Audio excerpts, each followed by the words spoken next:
All right. Welcome to Irish Nation. If this seems new to you, it is new to us because we just record half the show. And then I was like, I'm not recording my camera at all. And so we have to start over. So it's a new look, new thing that we're doing here. We'll have the audio version still available. It'll still air on Legends Radio just before the game. It'll also be available on SoundCloud, but we'll be here on YouTube as well, just to give people a visual of what we're talking about. Yeah, let people know. We're aiming toward dominating the YouTube audience, and so help us out there. That's right, absolutely. Move over, Mr. Beast. There's a new king of YouTube. Yeah. No, this is something we're excited about. We want to do all we can to highlight and give proper recognition to our kids. Man, they put in a lot of work, and we're just really proud of them. Proud to be Shamrock Fighting Irish, and we love Shamrock Fighting Irish football. So that's why we're here.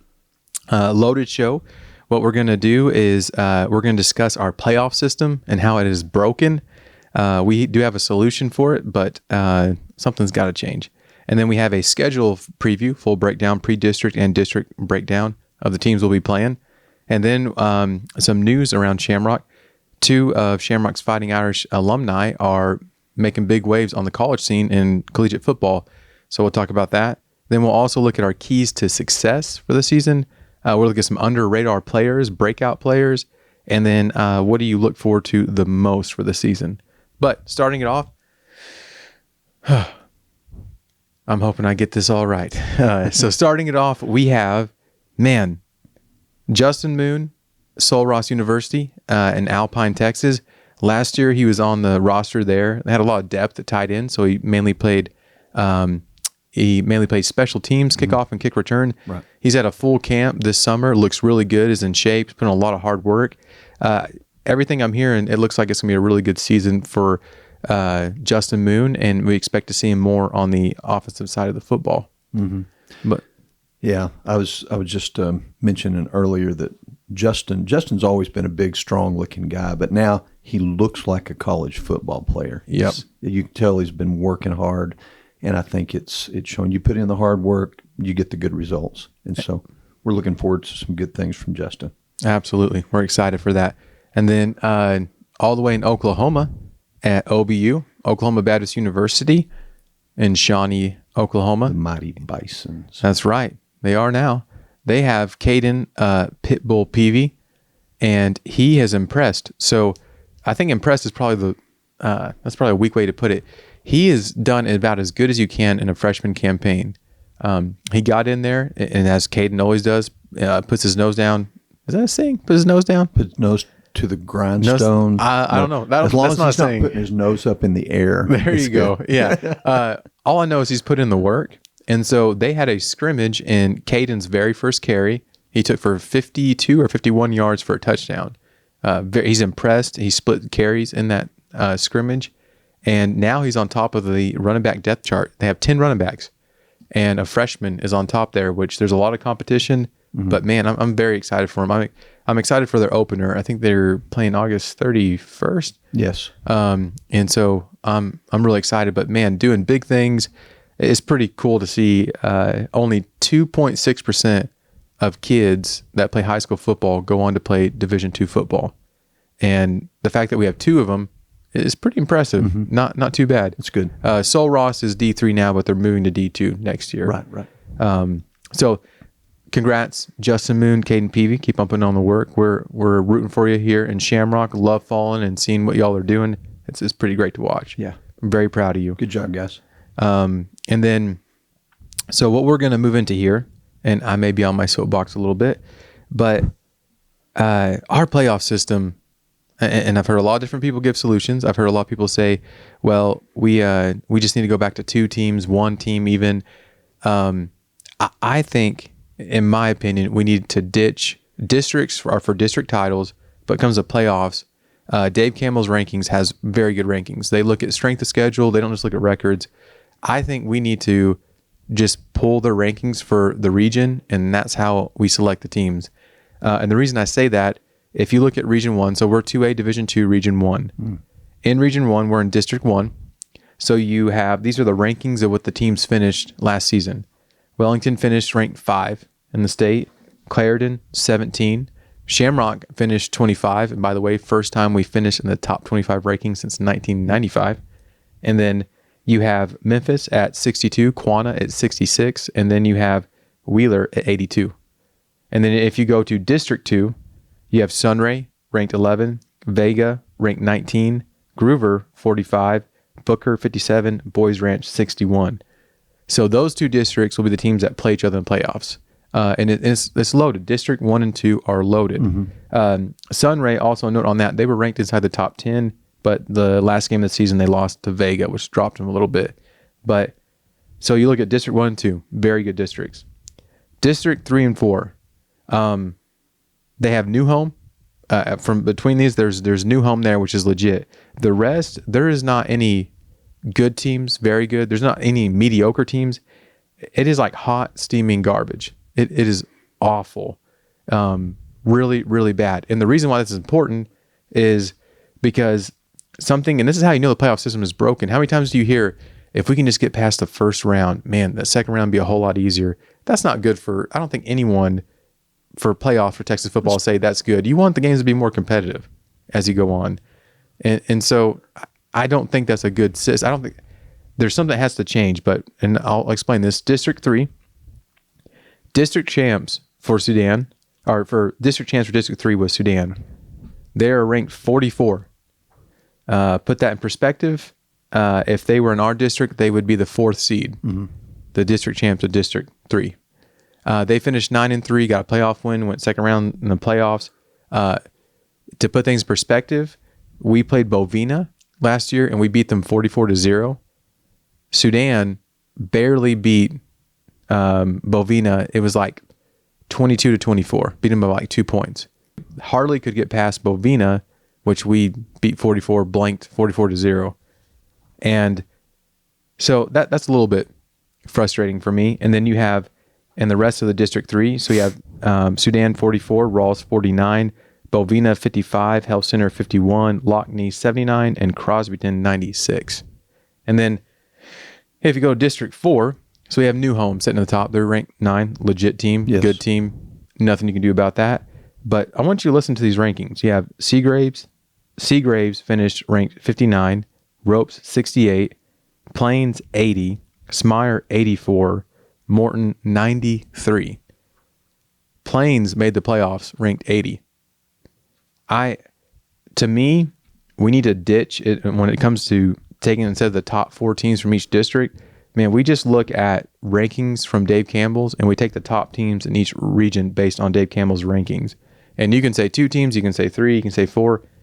I don't really care. Teams can still get their district titles, but you just got to do something different, because I don't know, that's just hard for me to watch a team like Sudan get a district title, get a gold ball, win in the playoffs when they're playing a team that's ranked 80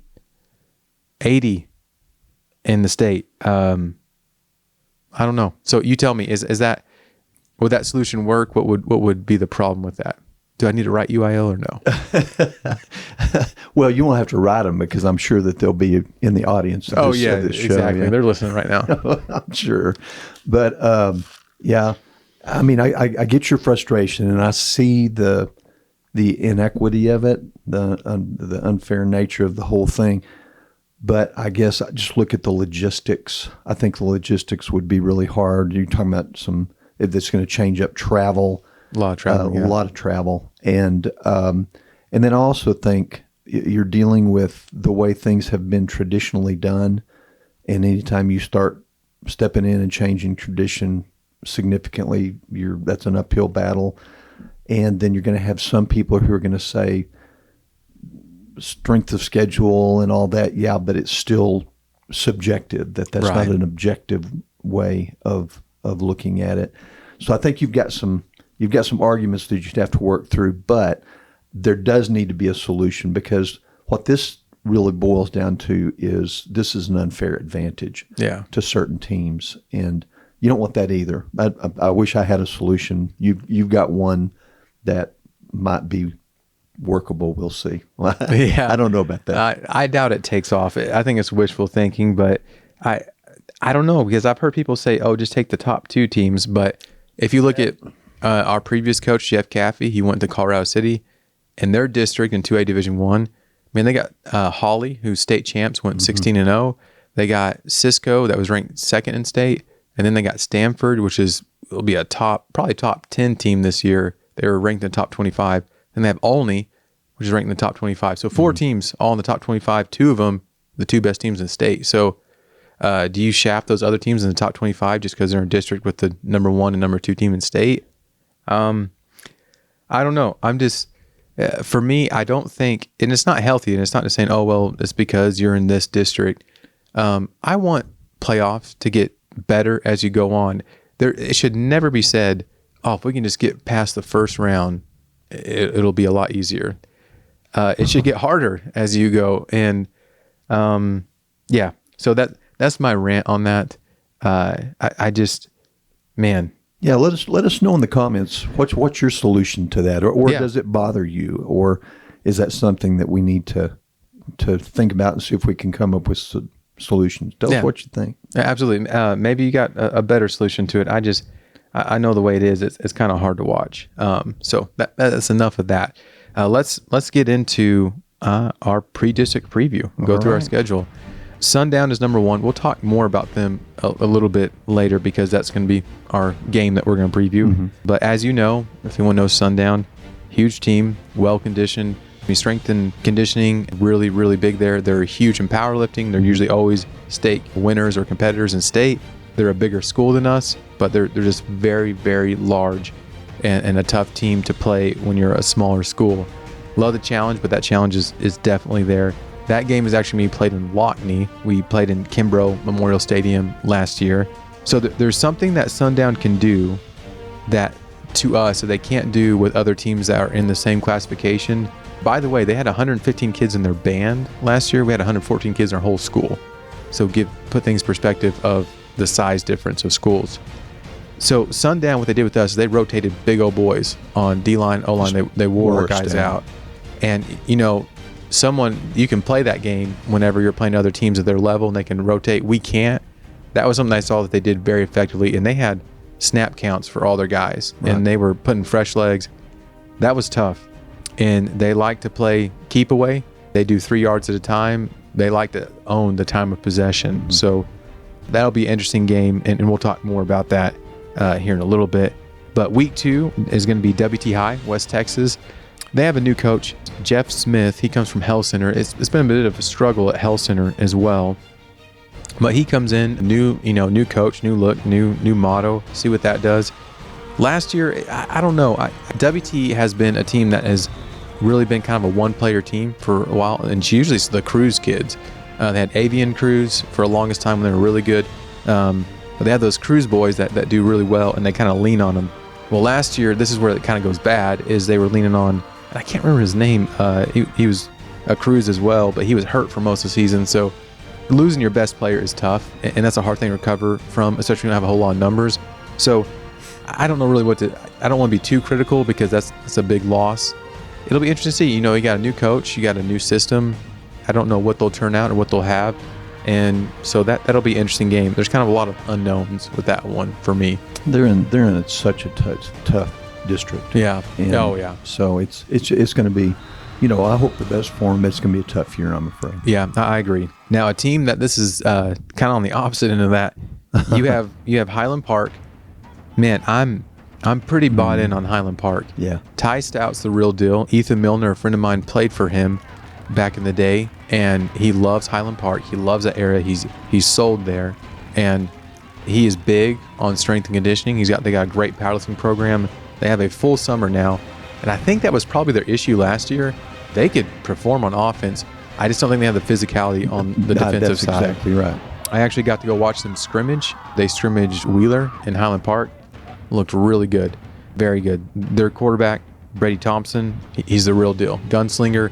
He had nearly 3,000 yards passing, 35 touchdowns last year. 35 touchdowns for a high school. Well, and you're playing in a district nice. At Highland Park where you got Stratford, Panhandle, and Farwell. So you're not getting these stats against easy teams. Those are earned. And they did lose something that I thought it's a setback, but not a huge one. Braylon Norman, he had over 1,000, I think close to 1,500 yards receiving. He transferred to Paul Durrow. And But what I saw is they got plenty of playmakers at wide They receiver. weren't just, even the game that we played, they weren't just throwing to one guy. No, and they can catch. They got some playmakers there. So Highland Park, I think, will be really improved. They'll be one of those teams that, because the district they're in, I don't think their record will really show how good they are. But if you can complement that offense they had with a good defense, that's a dangerous team. I'm going to tell you, I think Highland Park may be a surprise in the Panhandle this next year. Yeah, I agree. From what I saw, discipline was there. Physicality was way different. I'm very impressed with this coach. Yeah, I am too. Very impressed. He's one of those people that I think if he got a offer at a 6A or 5A school, he'd probably turn it down. He is very committed to be there. And so that's a cool thing to see. That's going to be a tough game. That's going to be one of the, I would say, one of the top 4, top 5 tough games on the season. Highland Park is they're going to bring it, and they're very good. So we go to week 4 to Sanford-Fritch, and it was weird. I'll say this game was odd to me because whenever we were heading into this game, Braden Freeman, he the year before had 1,000 yards rushing, very good running back, one of the fastest kids in Texas, and they moved him to wide receiver, and they couldn't throw, and they switched it at the end, got on the ball, and he had like a 30-yard touchdown. So I don't know. Maybe they just wanted to try something out, but to me, it seemed like a team that had no offensive identity. Yep. Defense wasn't too bad. They're physical. They got William Wiggins, who's the coach's son, very good linebacker, over 100 tackles. He did a good job. It was just a little bit puzzling to me because, and I'm not trying to be too critical, but I don't. You got 1,000-yard rusher that you don't utilize as a rusher. You move him to wide receiver, and you really can't throw the ball that well. So maybe that was just our game. Maybe it was a weird deal, but I'll be interested to see what kind of system they go with. To me, the big area of focus is offense. They gotta find something on offense. But they'll be physical. They're coached that way. And so going to week 5, Bovina, I don't know how to put this. I'll just tell you, that should be a winnable game for us because they come from a very weak district. Yeah, they do. That's the easiest way to put it. Yeah. That was a team that we blanked 44-0. New coach. Yeah, they do. Yeah, and he's a young guy. They hired him like mid-July. Yeah, real late hire. Tough. So we'll see what they have, but I don't think there'll be any struggles with Bovina. On the flip side of that, I'll let you get with since you're the expert at this, I'll let you start with the district play we have, and a team that's probably on the opposite end of Bovina is where we'll start. Yeah, well, definitely there. In district play week 6, we start with Wellington. You might as well just get there and get that done. Yeah. Wellington is the proverbial team that does not rebuild; they reload, and they are reloading this year. They've got Gatlin guy coming in who was at Alumni last year, which is also a really good program, and played quarterback there. He was a running quarterback. Yeah. And so I don't know where Wellington's going to play him or anything like that, but he will be an addition to an already strong team. And we talk all the time about how Wellington is kind of the definitive team, football team. They play really good team ball. And so I know their secret. I can tell you their secret right now. What's their secret? So a lot of programs, they'll recruit kids, they'll cheat. There's a lot of bad ways you can go about winning. Wellington, what they do is when a boy is born in Wellington, they put a football in his crib. And the training from day one starts there. If it's a girl, they put a basketball. But they do things the right way, and that's what I'll respect. They're disciplined. Well coached. Technique is there, and they win. Something I've always appreciated about them is in the past, they could have put up 100 points on us, and they didn't. So I do admire that. To me, and I'm not taking a shot at Gatlin, he's very good. He's really a running back. But to me, it's like when the Warriors went out and got Kevin Durant.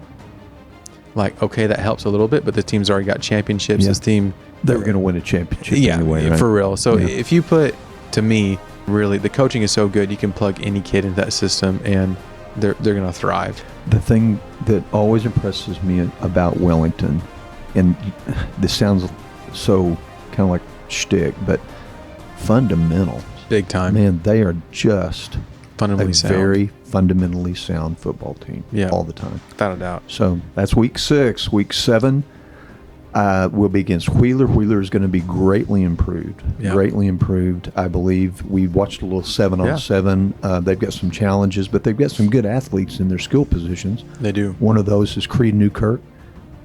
Creed is I believe he's going to be the starting quarterback, sophomore. I thought he was older than that, but he's a sophomore. And they've got other guys that can play in that position. Jackson Allen, I think, is a freshman who's going to be an up-and-comer, and he'll be on the football field somewhere. They're going to get him at receiver or somewhere because he's a good athlete.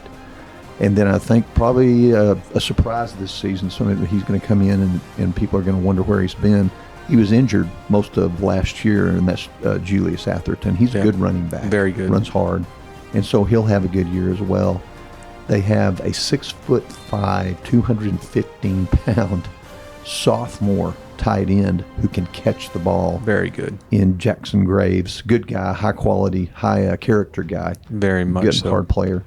And so a little weak in the offensive line, but again, a lot of that's fundamentals. And so if they can get in there and teach them spacing and footwork and how to work together on the O-line, Mustang could be an up-and-comer this year. I would say most improved team in the district. And I think so. And Jackson Graves, there's some kids that are big and play football. He's a football player who happens to be big. He's an athlete. Mm-hmm. And again, he is, I'll say this just on a side note, one of the best kids I've probably ever met. Very sincere, genuine, good, godly kid. Real high character, as you said. Mm-hmm. But on defense, Highland Park was doubling him, and it didn't matter. He was still getting through. So he'll be a big, out of all those guys, to me, someone that they got that really no one else has is Jackson Graves. And they talk a lot about Julius Atherton and Creed and those guys, but man, Jackson's... If they can get the ball, and I think they can. Yeah. I think they can. When they get the ball to him, he'll be a game changer. Yeah. We know what he can do on defense. He's just a big, strong, athletic guy. But they get the ball to him on offense, and I'm not sure anybody can bring him down. Oh, yeah. He'll drag guys. And I don't know how you defend that, really, because if you pass that just above his helmet, wingspan... That's hard to defend. And I'll make a quick note on this. I really want Wheeler to be successful. I know they're our biggest rival, but something I respect is that there is no such thing as a fair weather fan in Wheeler, and I respect that. Last year we went out to a game about midseason. They had a really rough, just young, inexperienced. They had a rough year last year. Went 1-9. Stadium was packed, and I'm talking. Stadium was packed to the left, to right. Stadium was packed. And they cheered on those kids. And I'll tell you want to tell me that doesn't make a difference to those kids when people show out and support them when they're down? We're at a 7-on-7 game with those guys. Yeah, for real. And their stands were pretty full on the 7-on-7 game when it was like 900 degrees. It was, outside. It was actually 857 degrees, but it was close to it. So I think I will say this: that rivalry game, that's going to be. I remember in 2015, Wheeler had a very good team. But we had Daryl Calloway, and we had some guys coming up. And we thought, man, this is going to be a really, really good game. And I think it was 21-22. Mm-hmm. It was a 1-point game that we lost. I think this is probably the first time we go, man, this is going to be a really, kind of like that 2015 season. Who knows who's going to walk away from this, but it'll be close, competitive football. Yep. So, week 8. Here comes Quanah, the Quanah Indians. Yeah. They're struggling. They've been struggling the last couple of years. You know, we talked last year about how they're kind of an up and down program, and so they're a little down right now. We beat them for the first time in 39 years last year, so we're just hoping that we can see that winning tradition started now. There you go. You got to win more than one. Yeah. And so we won last year. Hopefully, we'll win this year. That's the October 20th game. So we'll see how that comes down, and then. Week 9, Clarendon. And so, boy, you talk about great games. The last couple of years, those have been tremendous high school football games against Clarendon. And Clarendon squeaking out the win both years. Hopefully we can turn that tide this year. But I will tell you, Clarendon, I believe... I'm just going to tell you, Clarendon's my pick to win the district this year. Oh, man, really? Going out on the limb, but I will. Well, hang on, we got to bet. I'll bet you man. So you would take Clarendon over Wellington? I do. Okay, so you think Clarendon's going to beat Wellington? I think you're going to see Lyric Smith, their running back. He's had to share carries the last couple of years. But if you ask me one person on that entire football team that impressed me, he's better than Jamari. I think he is. I think he is, and I think you're going to see him absolutely explode this year. And so, and plus they've got other skilled players. They've got good players, and they've got size and a good pro. So anyway, that's my pick. So what are we going to bet? What are we going to bet? Oh man, we're betting an all-subs burrito. I will bet you an all-subs burrito that Wellington beats Clarendon. Because I see this every year. So you see Landon Hack, and he's at Panhandle, prolific quarterback, crazy good. I think before he played Wellington, he had 9 touchdowns, something absurd. And Wellington just goes out there and they shut people down. And it's hard for me to bet against them until they prove me otherwise. And so they're gonna have to.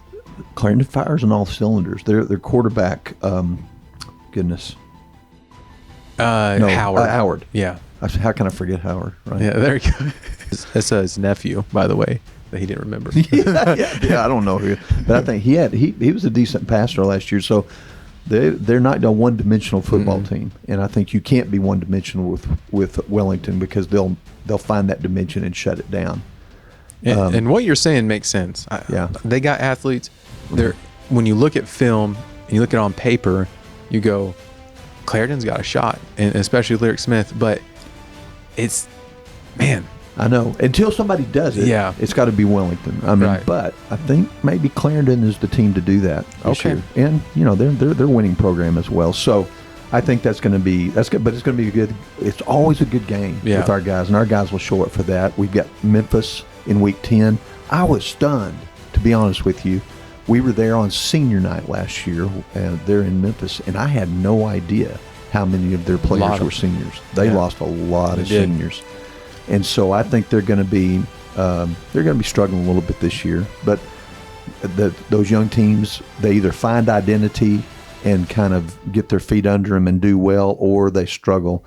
We'll see what happens with the Cyclones this year, but that'll be the season right there. We're going to recap this. Dave Campbell's, they released their players to watch. We're going to talk a little bit about it. So Dave Campbell's player to watch was Braxton Allen, kind of a easy one. Rodney Holmes, again, another very easy one. Israel Reyes and Philip Cook. When I looked at that list, the one I was going, how'd they miss that to me? And by the way, Dave Campbell, they don't put freshmen. They don't put hype doesn't make the list. It's right. Okay, what'd you do last year or the year before? So they look at results. I don't know how Jeremiah Luna wasn't on that list. Very technically sound linebacker. Good football sense. He knows where he is on the field all the time. And he had a very good freshman campaign, really kind of an awesome freshman year until he got hurt, bounced back, had a very, very good sophomore year. That was the biggest one to me. I was going, man, they missed that one because Luna he's a big part of our defense. Mm-hmm. And so, what was there anyone else from that list that you saw and you go, they should have? Well, and I could see how they could have put Kyle Ishii on there. Kyle, of course, he's a sophomore coming off his freshman year, but we saw development during that freshman year. He's a big, strong guy and is athletic, and so, but he's an offensive lineman, defensive lineman, and I could see sometimes those guys kind of get overlooked. They don't get a whole lot of press. Speaking of offensive lineman and D lineman that doesn't get a whole lot of love, but Ricardo Saldivar is one I'd put on there too. And when you look at Ricardo, by the way, he looks like a wide receiver or a tight end playing lineman. He's really trimmed up, gotten pretty cut, very athletic looking, very fast. So he's someone that doesn't have necessarily the size, but man, he plays hard, a lot of good technique. Mm-hmm. I think Ricardo Saldivar would have been one I would have had on there too. And by the way, just so y'all know, because a lot of people say, hey, don't mention the players' names without their numbers because we don't know who to look for. Oh, true. Jeremiah Luna, he wore 17 the previous 2 years. He's wearing 33 this year. Kyle Ishii is wearing 65, wearing Laszlo Alfaro's old number. And then Ricardo, he's wore 75. He'll stay 75. But those are just guys that I look at the success that they've had the last couple years. And we'll talk about some other guys that maybe people won't see coming, but I think they should have been included on that. But overall, I thought Dave Campbell, I mean, they got, every school in Texas to do, so they're going to miss a few guys. Now, our next segment is Under the Radar Players. So these are guys we really haven't discussed in the past, maybe some people that that you're not as familiar with, that people won't see coming. So some under the radar players that we think will contribute in a big way this season. So who do you got? Well, I think one that we agree on is number 54. Jesse Ramos. I think he's going to make a good snapper. He's going to be a good center. Really good snaps. The scrimmages and 7-on-7. I was impressed. He did a very good job on the snaps. Yeah, and even though he's undersized. You consider him undersized for a lineman, but he's like a fire plug, man. He's a little short. He doesn't have a lot of height, but he's stocky and strong and aggressive, very aggressive. So I think he'll have a good year. I agree with that. Number 54, Jesse Ramos, been lined up as center. He's done really well so far. Another one, and I don't know this kid. I mean, I know him. I've never met him and talked to him, but there's two things I respect about this person. One is he doesn't complain. He works hard. He doesn't have a entitlement attitude. He'll just play wherever he wants to. I was really impressed when it came to effort and output of what he did. But I'm going to go with senior defensive end is mainly what he plays. Number 35, Logan Chase. I was really impressed. He pursues the ball. He does not stop until the whistle's blown, but he gives 100% effort. And he's another guy. He's skinny. He doesn't have a whole lot of meat on his bones, but he makes up for it with a lot of grit. And that's someone I've seen for a while, that he works really hard. He doesn't complain. I've been very impressed. I would tell you an early contender for like your Fighting Heart Award would be Logan. Yeah. I've been really impressed. And I love seeing that, but he does not stop. Until that whistle's blown, he gives 100%, and I respect that. So number 35, he'll be playing DN. Logan Chase, a senior. That's someone that I think will make a big impression, and he's a fun player to watch because he loves playing. Yeah, and everyone respects effort, and you see a kid giving it his all, it's hard not to respect that. So who else you got? Who do you think? Zach Gardner. Yeah. He transferred in from Stratford last year in the 8th grade. He's a freshman.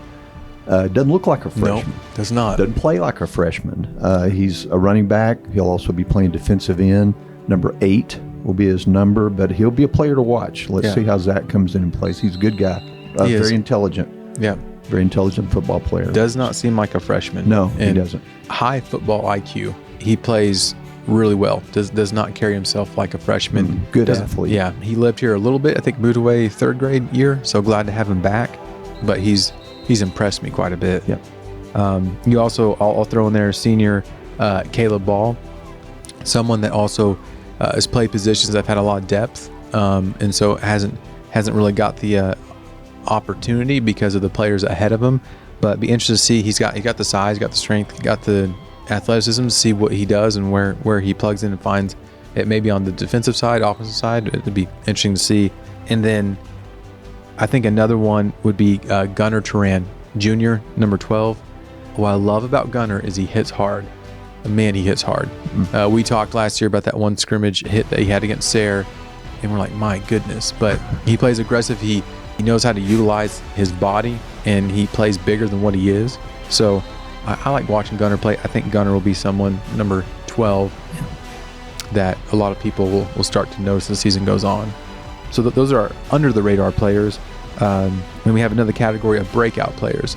We think these are players that have shown some things, and now they're going to take it to the next level and be high-level, high-producing players.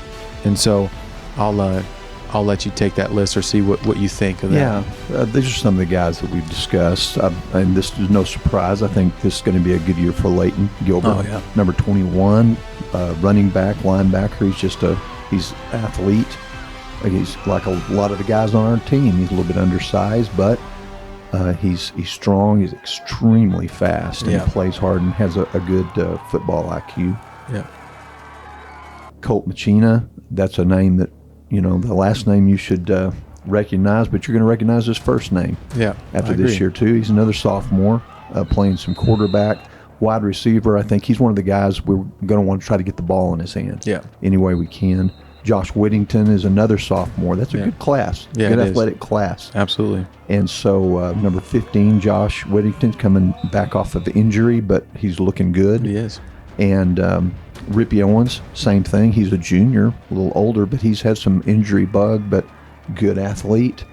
But he also, I think where Rippy's going to shine first, I wouldn't be surprised to be on the defensive side, which would be good. He's a good defensive back, and we all know about his kicking ability and all that, but I think we're going to see him shine on defense a little bit this year. And another sophomore is Giovanni Lopez, another really good athlete. We got a lot of these guys that are just a little bit undersized, but effort and athletic ability and those type of things make a difference when you play fundamentally. And that's going to be the trick for us, I think, this year. But I think you'll see some of those guys. And there are other guys that we're not even thinking of right now. But, boy, they'll come up, One of the reasons I'm looking forward to this season, I want to see who's going to shine. I agree. And there's already things we've seen. One thing I wanted to see last year was who would be that guy that loves to play defense. Give me a Louis Martinez. Give me a Kosher Williams. Give me someone who just, they love defense. They don't even care about offense. They just want to go and hit somebody. I think Logan Chase will be one of those people. Yeah. And I'll tell you, Colt has impressed me on defense big time. He's another kid that has a high output and puts a lot of effort, but he's been very impressive on defense. Leighton, to me, I think the secret to Leighton and why he's so good is, he's got a crazy work ethic. He this summer, even working and doing summer workouts, he's working full time with his grandpa doing remodeling. So he still was doing workouts. I think that work ethic, that's something that you can't really, I guess you can coach it, but when you got a kid that's got a work ethic like that doesn't mind hard work, it shows. The trick for us this year is going to be getting the ball into the hands of our athletes. Yeah. So you think about Braxton, no doubt about that. You think about Rodney. Leighton's another one. You get the ball in his hand in space, and there's not a whole lot of guys that can keep up with him. And he's shown that. You look at people that they just need one opportunity to do something. And I'm hoping for Josh and Rippy, I'm praying for a healthy season. I hate when guys go down for injuries, but I'm praying that they both have a healthy season. And then and Gio as well, I think, will have just a great year. So those were breakout players. Great sophomore class. And so when you look at keys to succeed this season, I'm going to start this out, and then I'll throw it to you. I think everyone finds motivation from different ways in different areas and from different people. And there's different ways you can motivate so many people, but I think our culture as well has such a fixation on proving people wrong. And as you prove this people wrong, prove the haters wrong, show the haters. What I saw the last couple of years is there was kids motivated not to prove people wrong, but to prove people right. And that's important. The big knock on Shamrock was that these kids lay down in the fourth quarter, they give up. One of the things I love the most is on Dave Campbell's football and the message boards before the last 2 years. As soon as someone would score on us, they would spam it, and they'd all copy and paste, and they put, you go up 6, you'll win by 60. And they just put that. And then they'd all laugh out because it happened. And they stopped doing that. But I think the reason that's why it's so important to play for someone, to try to prove someone right, is if you're in the fourth quarter and you're getting beat 30-0, you're not proving nothing to any haters. That's right. They've got what they want. And so that's why you have people give up. But when you are playing in the fourth quarter and your mom, your grandparents, people have sacrificed for you, even outside of football, but they poured into you, they've invested, and they're there, they're watching you, you don't give up. When you play for them, that's the people you play for, and because you got a lot to prove to them, because they want to see, they're raising kids, and they're raising you to know, okay, how do you handle adversity? Do you just give up? How do you handle when things don't go your way? And you want to show them, man, rather things go my way, rather things look bleak or hopeless, I'm going to not give up. Yeah. I'm going to keep fighting. That's a good point. I would say, man, that's the biggest thing is who do you play for, and who are you trying to prove right? Because in the process of proving people right, you will prove people wrong. But if that's your primary motivation, it'll never be satisfying, and you'll be prone to give up. So what about you? What do you got? Well, I think, of course, we have Coach Skelton new on the scene this year, and he brings in his own philosophy, brings in his own schemes, and so there's going to there's a learning curve there. So you've got a lot to learn, and that's what the preseason's for. That's what the two-a-days are for. That's what the scrimmages are for. And so hopefully the guys will buy into and they'll understand his philosophy and his offensive schemes and things that they're just going to have to learn. They'll get that. They'll grasp that early on. I think that's a big key, how early on they grasp what he's bringing to the program. I agree. And then in those times where you're learning, sometimes that can get a little frustrating because you're going to make mistakes and it's not going to be what it was before. Right. And so what you have to do is you've got to encourage one another. You've got to lift each other up and that's one of the keys to team play is when someone falls down, there are guys there to help them get up and get going again. So how do you lift each other up as a team, I think is absolutely vital. What leaders are going to step up on the field and how are they going to lead? And I think that's a big deal. As a leader, are you going to lift up other players and make other players around you better? I agree. And I think that's pivotal. And I hope to see that for sure. Yeah. I think another one, as far as success, is get the ball in the hands of your playmakers. And to me, and this could change, but the people I think, like you give them the ball and they can take it 50, 70 yards. They only need about... On any play. Yeah. You look at Braxton, Rodney, and Leighton. Leighton last year had like a 70-plus yard touchdown took it to the house against Sayre. His first ever catch in a football game against Bovina for a 57-yard touchdown.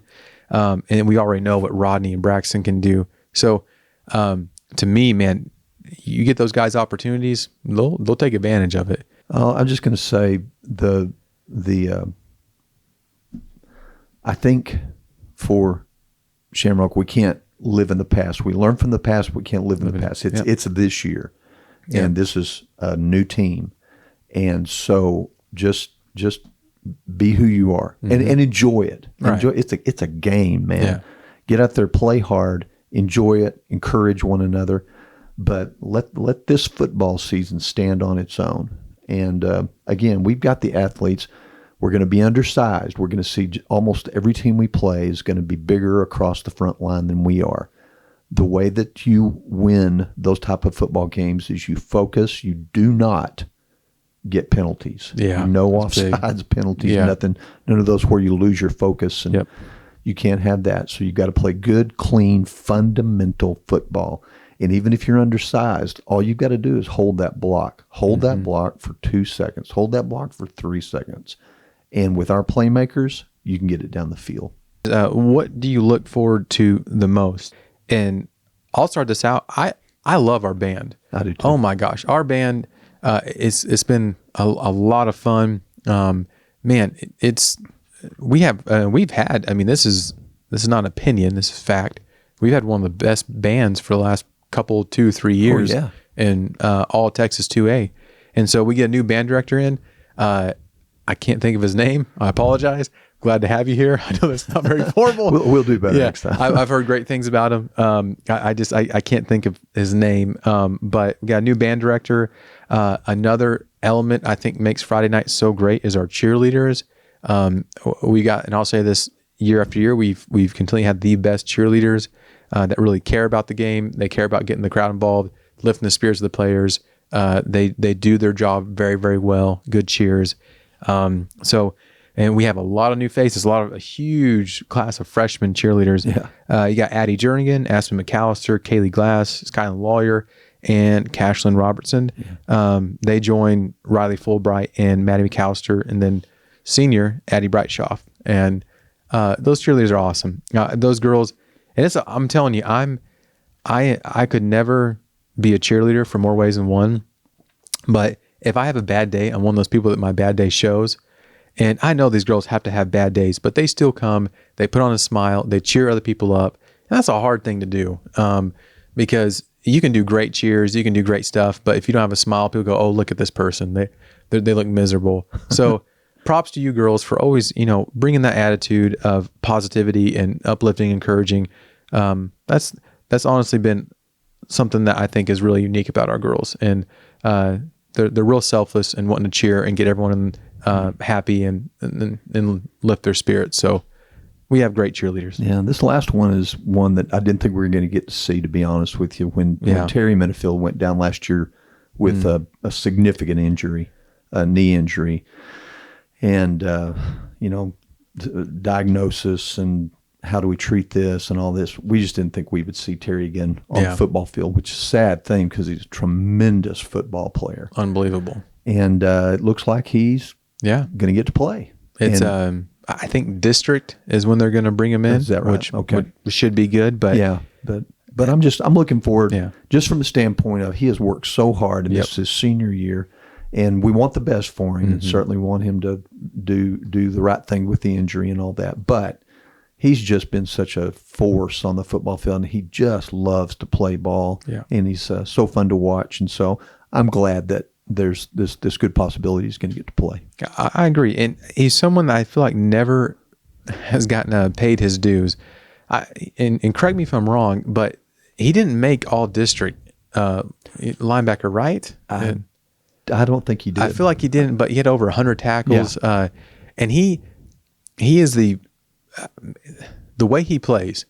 Now, I'm not going to lie. I kind of like my Jeremiah Lunas that, they make a tackle, they get up and they're fired up and they're pumped up and they play with high energy. But the intimidation level, for me, when Terry plays, he has to be the most intimidating person because he's quiet, he's reserved, but we've seen him lay someone out. I mean, he'll hit a kid and bury him in the dirt. And think about if you're this kid. So you got clocked. And when you come to, you're trying to dig yourself out of a 6-foot grave and you're trying to look at who hit you and you don't even know what field you're on, much less what state you're in. And when you look at the person that hit you, they're not celebrating. He's just walking casually to the sideline to see what the next defensive call is. Just business as usual. That has got to mess you like, man, this guy just lit me up and killed me. And that's just routine for him. So I can't imagine what that does to kids psychologically. Like, okay, am I going to have this every play? But I'm very happy. That's one of the things. And I'm glad you talk about things you look for the most. I'm glad Terry gets to play and gets to have his senior year. And I'm hoping he gets the dues he deserves. A very likable kid. Yes. So I'm excited about that. Hey, speaking of likable kids, here's some keys to winning against Sundown. Yeah, there you go. Likable kids. We know Raymond Saldivar, right? Love him. Raymond is a great young man. And the rumor has it that he is going to get the starting nod at right guard against Sundown. Talk about that just a little bit. So Raymond, the person he'll be going up against, from what looks like at their roster, is about 6'4", 340. If you know Raymond, he's not quite 6'4" or 340, but he's a lot like his brother. They got a lot of grit. They got a lot of determination. It's kind of cool. If this does happen, you're going to have Ricardo on one side of the ball and Raymond on the other, which is really neat. I'm pretty sure that's how it play out if I remember correctly where they're lining up. But either way, having both those brothers on there. But Raymond, man, my best advice to you is get low, hit hard, and just keep hitting and just give it your best. Again, those kids, they're raised with the mentality of you go out and you earn it and you work hard. And people may be bigger than you, they may be more talented, but they won't put more effort in. That's right. They will not outwork Raymond the Bulldog. Now we had Pitbull Peavy last year. This is Raymond the Bulldog Saldivar. Hey, actually, do you know what his middle name is? What is it? It is Moses. Do you know why? Do you know why it's called Moses? Because when called upon, he delivers. There you go. That's actually that's not why they named him Moses, but that's what I'm going with. That's good. But he may be called upon against Sundown, and I think he will deliver. Get him, Raymond. Get him. Yeah. His brother Ricardo says, Well, no, it's actually because he'll split the Red Seas. He'll, whenever he goes to block somebody, he'll split it like the Red Sea for the gap. So a lot of nicknames for old Raymond, but lovable kid. Really love Raymond. Something that I saw, and this is normal. We got tons of young kids. We got inexperienced, but I think being focused, we a little bit, maybe it's jitters, maybe it's just first of the year inexperienced, but we jumped off sides quite a bit in our scrimmage. And I think that's something that skeleton will get worked out, and we'll have it. Yeah. We'll be fine moving forward. But you just talk about a team that will capitalize on penalties, and a team that there won't be a whole lot of forgiveness. You just can't afford penalties against Sundown, without a doubt. Yep. And so I think limiting turnovers will be huge too, because Sundown's motto is 3 yards at a time. They love dominating the time of possession. Mm-hmm. And so if we turn it over, that's a big loss. And I think one of the biggest ones I want to see, and we saw this last year. Last year we came out rusty. There's a lot of things that weren't clicking, but our kids did not quit. Mm-mm. And man, that to me, I'd rather watch a team lose by 40 that don't quit than a team win by 40 that didn't give it all they had. Yeah. And that's my biggest encouragement is man, don't quit. Do not quit. Think about those people that have supported you, been there for you, been in your corner. When you quit, you're not quitting on your team. You're quitting on those people that have invested in you. So you're not only quitting on your team, is what I should say. So that's what I look at. Sundown, we know what we're going to get from Sundown. They're freaking huge. They're massive. Yeah. I don't know how they get their kids that big, but they're big and they're strong. So we'll be looking at, utilizing our speed and playmakers to try to capitalize on what we have. Our inexperienced players are going to have to, they've got a learning curve like we talked about earlier. They're going to have to learn quick. They're going to have to learn on the fly, but they can. And again, it's just play fundamental football. Mm-hmm. Work hard, play fundamental football, and keep it up for 4 quarters. Yeah. And you're going to win your share of games. And people will make mistakes. They'll make mistakes, but just pick your head up, get the next one, and just move on. So that takes place August 25th, this Friday at Lockney. Yeah. So that game will be going on in Lockney. It's kind of a middle ground for us to meet. And I'm excited for that game. I'm excited for Irish football. Yeah. I can't wait for it. Been waiting for this for a long time. So come out, support the boys. It'll mean a lot. And man, I'm excited to see what the season has and where it goes. But we will see y'all August 25th in Lockney, Texas, cheering on the Shamrock Fighting Irish, and hopefully bringing home a victory. Yep. Go Irish. All right.